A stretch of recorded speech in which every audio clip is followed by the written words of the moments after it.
Supergirl Season 6 Episode 5 titled Prom Night, and I shouted it because it's, well, there's an exclamation point at the end of this episode's title as the same as next week.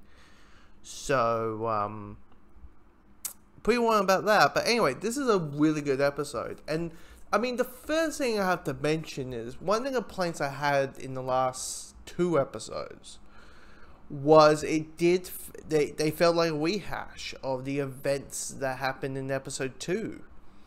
To the point that it comes down to, oh, this is an okay episode. And then the next episode, you're like, okay, feels like a rehash. And then last week was, okay, guys, can you stop it, please? Can we get something new?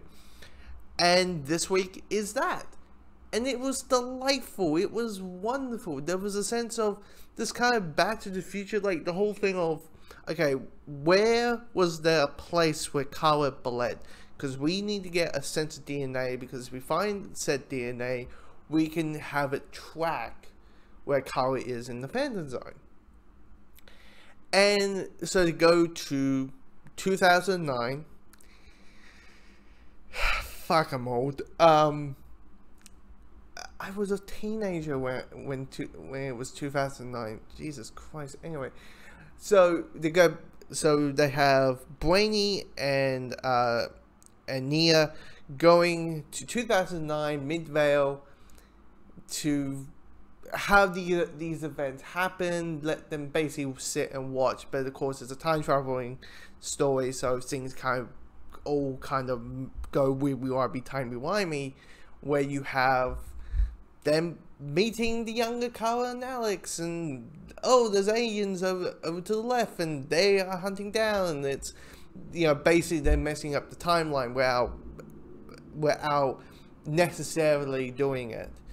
And it's delightful. It's wonderful. I mean, clearly, it being the final season, you do a little bit of highlight episodes, and one of the only episodes, only a couple episodes that wasn't a crossover of season 3 was the Midvale episode, where we had a mini adventure with young Kara and young Alex, and it was delightful. It was wonderful, and it's the same here, with a little bit of a time traveling kind of mix towards it, and you have the comedic moments. You have Brainy, you know, trying to be clever, but someone thinks he's a student, so he's joining every single class, you know, drama, math, sports, you name it, and all that, or, you know, him unable to hold his emotion, which is, let's be honest, is kind of a new wave for Brainy, because Brainy has just been the math guy. He was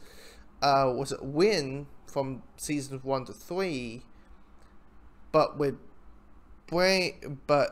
he was a robot, and his name was Brainy, and has kind of slowly had a connection with a massive DC villain, and a Superman villain.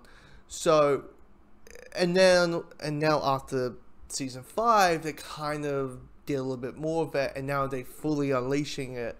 And it's just great to see the character kind of getting unleashed and get those layers done, than to seeing the same version, even though you enjoy that said version, but see a different version, but while still keeping it entertained. But yeah, I mean, here's the thing: it is a 2-part episode, 2-part story, and this does feel like, you know what? It does feel, here's a lot of setup. Here's the groundwork. This is where everybody's at. The relationships of it. You had to remind yourself, season 1, Alex was kind of this keep, do not use your powers. Stop doing the superhero thing. You're keeping everyone's danger. You're being selfish if you do it. Blah blah blah blah. Even though your cousin does it, no. I had to kind of remind myself, because like after episode, actually basically halfway through episode 1, she was all like, hey, Kara, go and be, Supergirl. So I had to kind of remind myself what the pilot Alex was. But it was fun. It was great. Yeah, it feels like this season has a bit of a budget, if you think about it. because you have the whole. Yeah, you have the you have a truck chase, and then like a couple weeks ago you had like a big giant thing. It does feel like this season does have a bit more of a budget. Maybe not a Superman Lois type budget, but probably like upper than you normally would have. But yeah, this episode's good, great. It's not really much to talk about. Then the villains are villains of the 2 weeks.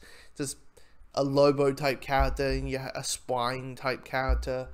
But yeah, it's nothing. It's just one of those things where it's kind of does feel like I'll give you my full opinion on this episode when I see next week's episode, because we like to continue. You're kind of like, okay, let's see how the story kind of unravels and finishes.